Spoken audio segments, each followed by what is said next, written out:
একজন গরিব কাঠুরে ছিল। সে প্রতিদিন ভোরে জঙ্গলে যেত, কাঠ কেটে বাজারে বিক্রি করত। কষ্টের আয় হলেও সে সবসময় হালাল রিজিকেই সন্তুষ্ট থাকত। গ্রামের কিছু মানুষ তাকে বলতো, এত কষ্ট করে কি হবে, একটু শর্টকাট পথে চললে বেশি টাকা আয় করতে পারতে। কাঠুরে শান্তভাবে বলতো, হারাম পথে আসা টাকা দ্রুত আসে, কিন্তু শান্তি নিয়ে আসে না। একদিন প্রচণ্ড গরমে সে জঙ্গলে কাঠ কাটছিল। হঠাৎ তার পুরনো কুঠারটি নদীতে পড়ে গেল। গরিব মানুষটি নদীর পাশে বসে কাঁদতে লাগলো। সে বলল, হে আল্লাহ, এই কুঠারই আমার জীবিকার একমাত্র উপায়।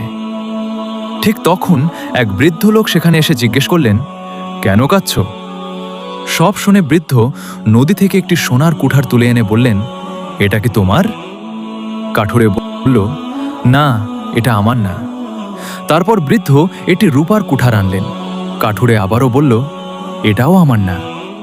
শেষে বৃদ্ধ তার পুরনো লোহার কুঠারটি এনে দিলে কাঠুরের মুখে হাসি ফুটে উঠল। সে বলল, জি, এটাই আমার। বৃদ্ধ খুশি হয়ে বললেন, তোমার সততা ও পরিশ্রমে আমি খুশি, তাই 3টি কুঠারই তোমাকে দিলাম। কাঠুরে তখন আল্লাহর শুকরিয়া আদায় করল। সে বুঝতে পারল, পরিশ্রম ও সততার ফল কখনো বৃথা যায় না।